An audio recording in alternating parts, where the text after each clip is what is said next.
back, everyone. We're looking to rap with our two main ladies today. I can already smell our success. What do you mean, looking to rap? Oh, aren't you the expert now? This upcoming scene is the two Musketeers' final confrontation with the Baron. There will be quite a bit of action, but no choreography beyond what we've already rehearsed. Anyway, get ready. Lights, camera, action! The view is beautiful tonight. It reminds me of that fateful night 10 years ago. And now that I've said it, I can even make out the faint fragrance of herbal tea in the air. Enough, villain! It's time that you pay for the death of our mother! My dear Iris, have you forgotten your manners? How can you speak like this to your own father? I'd sooner swallow all of my teeth than call you father. What did I expect? Seems the daughters have turned out to be just as obstinate as their foolish mother. In this world, Mora and status is everything. She thought she could blackmail me using her children and force me to grant her recognition and concessions? Ah, how naive can a woman be? Mother never asked a single thing of you. All she wished was for us to live a peaceful life, just like the others. It was you who personally brewed the poison of prejudice and sent Mother to her death. Compared to that deadly poison, the 2 bullets that will soon pierce through your heart will be like sweet mercy. And that's exactly why I said you're just as naive as her. Did you really think 2 muskets would be enough to defeat me? So let's see. What is stronger, Mora and power, or the 2 muskets in your hands? Get them! Tulip! There are too many of them! It'll be okay. We'll cover each other, Iris. And Mother will be watching over us, too. My apologies.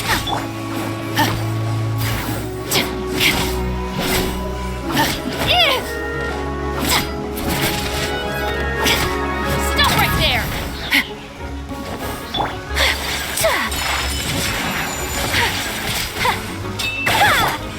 You asked for it.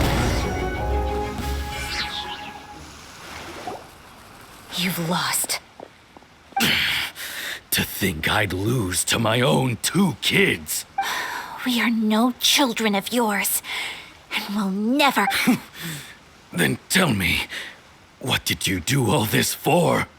You lost your mother and will soon kill your father as well. What will you gain in the end, other than sentences for your crimes? We will gain our long-awaited justice.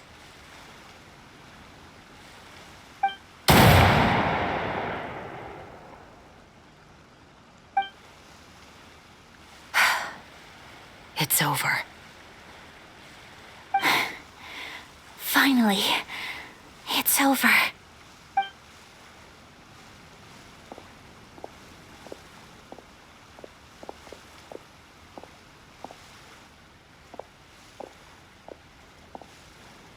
So, where will you go now, Tulip? I'm not too sure, Iris. Maybe somewhere with lots of flowers?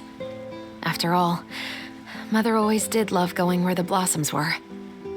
What about you? I want to go visit Mother's grave. Yeah, that's not a bad idea. Huh? Tulip, look! What is it? It's Mother's favorite, the rainbow rose. Look, it's blooming again.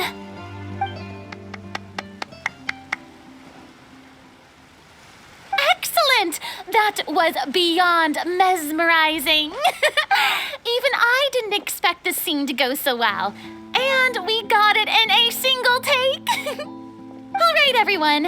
We've got a wrap for Tulip and Iris. Congratulations, Ayaka and Chevrolet!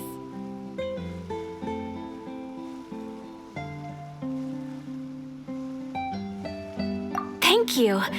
I didn't expect our parts to wrap so quickly.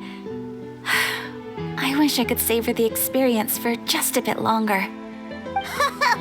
Paimon totally understands. Paimon's not ready to say goodbye to the clapperboard either. Filming has really been a lot of fun. You were great too, Chevrolet. The way you said, long-awaited justice. It gave Paimon chills. That is indeed my favorite line in the whole book. I still remember trying to act it out in my room the first few times I read it. Whoa, Paimon would have never guessed you're that type. Who doesn't like stories where the guilty are punished and justice prevails over evil? Don't forget, I'm the captain of the Special Security and Surveillance Patrol. Captain, I have something urgent to report. Please excuse me, everyone. I'll be back in just a moment. It's okay, don't worry about us.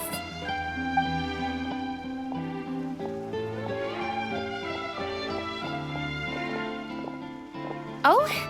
Was she whisked away by work already? I was just about to tell her how great she did. It seemed like some urgent official business. Then perhaps we should thank the stars that we were able to wrap both of your parts so quickly today. Switching around the filming schedule would have been a real pain. Anyway, I actually came over to let everyone know that we're all done for today. You can go home and get some rest. And one last thing, Miss Ayaka. Your acting skills today were immaculate as always. Are you sure you won't consider taking up full-time acting? See, I just happen to know this great troupe that's still looking for a lead actress. Thank you for your kind words, Director Farina. Unfortunately, there are still many matters that I have to take care of back home at the Yashiro Commission. I cannot remain in Fontaine to pursue an acting career. Nevertheless, I will make sure to treasure this incredible opportunity in my heart. Oh, that's a shame, but I understand. Just let me know if you ever change your mind.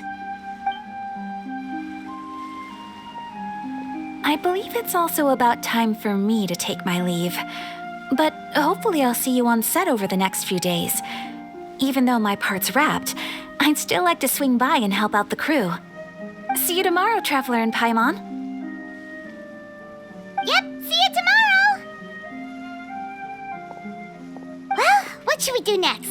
Maybe we'll go investigate the case some more with Chevrolet today. Traveler, Paimon, please come with me. Huh? Where are we going? You could say that our ship has finally chanced upon one of those small, remote islands of intel.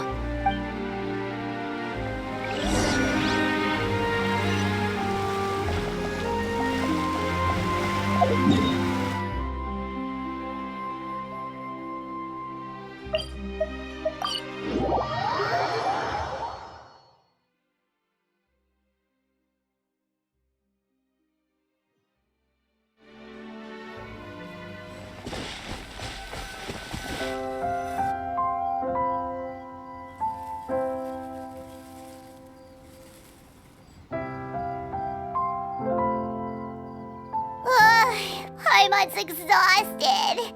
Paimon definitely didn't expect having to float this far after a full day of filming. So, Chevrolet, why did you take us here? Affirmative. It wasn't anything conclusive, but it should show us a clear way forward. Have you ever heard of someone by the name of Emily? Oh, you mean that famous perfumer? She's a good friend of mine. She's lent me her aid several times in the past to resolve some difficult cases. After I discovered the rainbow rose at the scene of the murder, I sent it to her. After all, she's probably the foremost expert on flowers and scents in all of Fontaine. And then? There was nothing remarkable about the flower or the trace amounts of soil left on it. But according to Emily, the rainbow rose left by the killer was derived from a very rare cultivar. Huh.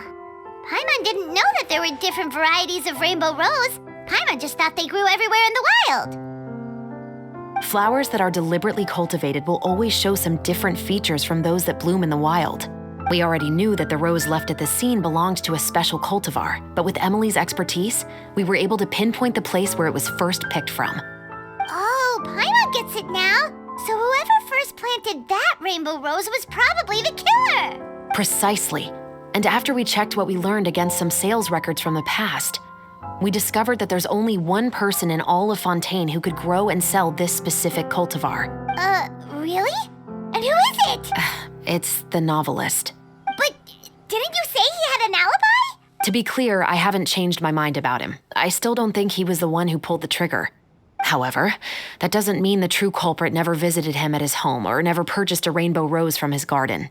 Whatever the case, we will have to confirm a number of things with him. So you mean the next place we need to go is... Yes, we're going to pay him a visit at his home.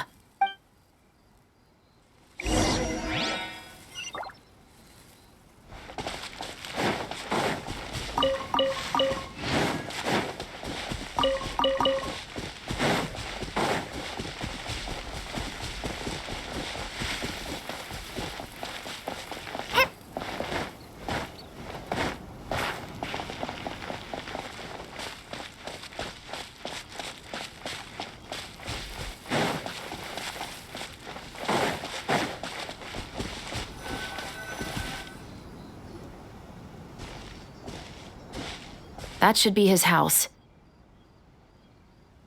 There are so many Gardamex stationed around the place. That's pretty unusual, right? According to what he told me last time we spoke, he hired them so he won't be harassed or disturbed. So there are a lot of flowers in his garden, but Paimon doesn't think we'll be able to pick one without alerting the Gardamex. Right, which is exactly why I think there has to be a special connection between him and the killer. So, should we knock? Just wait here for now. I'd like to take care of a number of those Gardamex first. But they're so far away. How are you planning to do that? Don't forget, Paimon, I'm actually the real-life captain of the Musketeers.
All clear. Let's go. Wait! Paimon's a little nervous now that we know he could be the killer. Can we go over our plan of action again? I'll go knock on the door and make sure it's safe inside. Once we're sure that we're in the clear, I'll ask him to come with us for a quick round of questioning at the guard's headquarters. But can't we just arrest him? We still have no evidence that he's the killer, or that he lent the killer any direct aid. Still, it would be appreciated if you could pick a rainbow rose from his garden for me while I'm talking to him. It'll help the Marachose Phantom confirm Emily's theory. Sure, no problem. Just be careful, Chevres.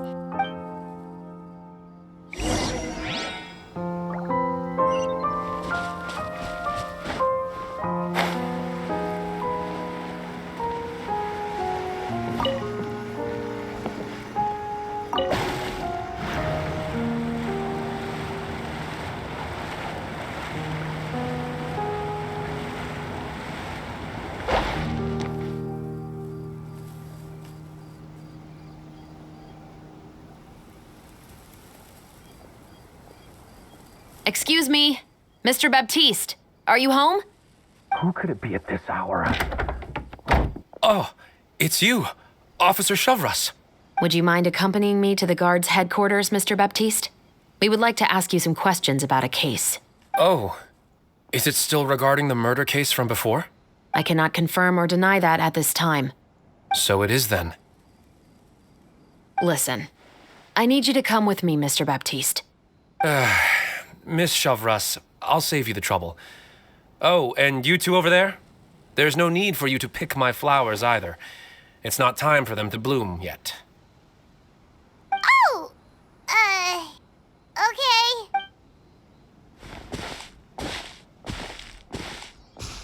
By saving me the trouble, you mean... I will confess, I was the killer. Huh? He just admitted he's guilty! Please relax, everyone. I'm not armed. The musket you're looking for has been buried in my backyard. Then it's my responsibility to inform you, Mr. Baptiste, that everything you say right now will be used as evidence for the inevitable trial. Yes, I am perfectly aware of that. I must say, I hate this feeling. Oh? Is it because I confessed? Or because you've been proven wrong? Both, I suppose. For the same reason as the one I wrote out in my novel, of course. I did it to exact revenge. I know you haven't figured out the link between the two of us. Had you done so, I'd have been taken away to the headquarters a long time ago. But that won't stop me from always remembering his grotesque face. After all, he was the one who killed my mother. Your mother is still healthy and well. You know, I was adopted as a child. I was referring to my birth mother. That was never recorded in the orphanage's records.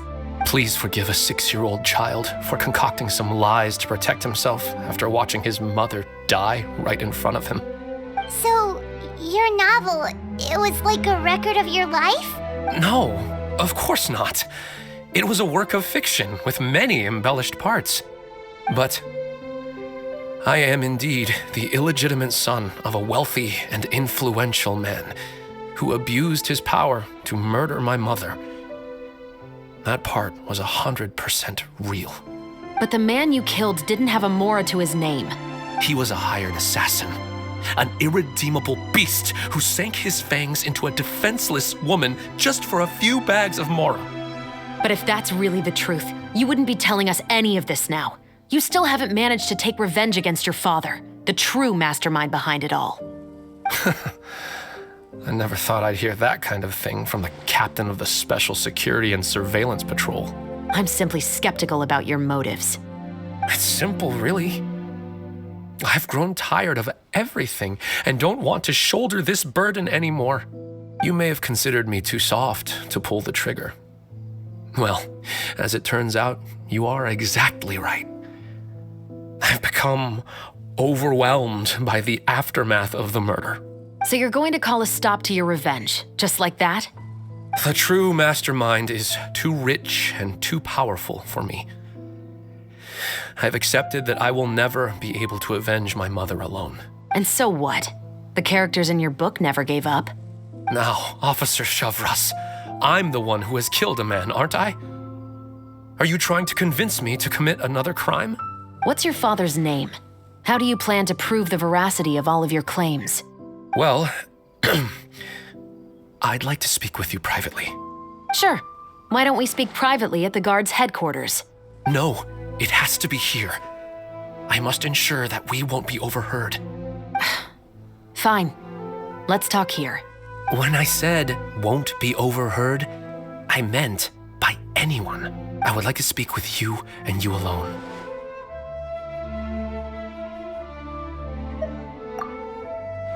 Thanks. I appreciate it. Please stay safe, Chavras. All right. Let's hear it.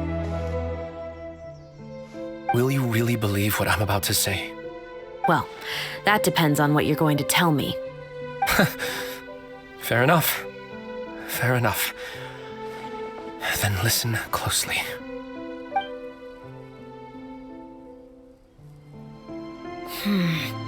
So that's how it's all connected. So, it seems you believe me after all. Do you want me to go public with this? No, of course not.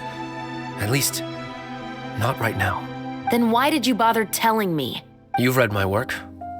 What do you think? Even if you were to go public with all of this right now, he'd simply deny everything. It's been too long. Almost 20 years. Anything that could be used as evidence has long faded away. Even if there might have been a solitary island of truth once upon a time, it has long sunk beneath the waves by now. Justice will never find him. Not if you don't try. I know that as the captain of the Special Security and Surveillance Patrol, you will always stand on the side of justice. But do you really think a cushy life in prison really constitutes justice for him? I bet he could lead an extremely comfortable life in the fortress of Meripede. What are you trying to say? I've been observing you from a distance. Your portrayal of the Musketeer was exquisite. Pull the trigger of justice against him. Let the villain get what he deserves. You want me to let you go so you may complete your revenge? No, Officer Chavras. I know that would be impossible. No.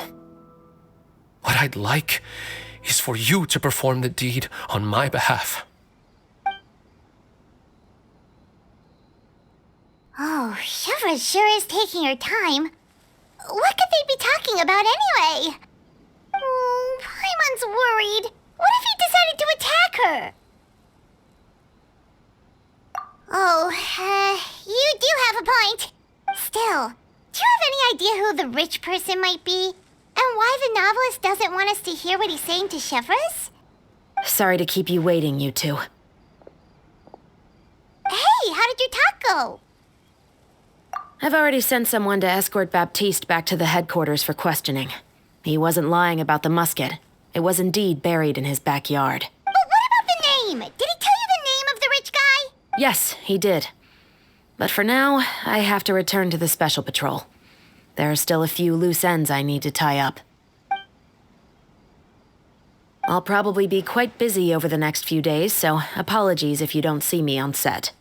All right, Paimon understands if you can't tell us everything you know. We'll just keep an eye on the Steambird then. Actually, there's still something else I need your help with.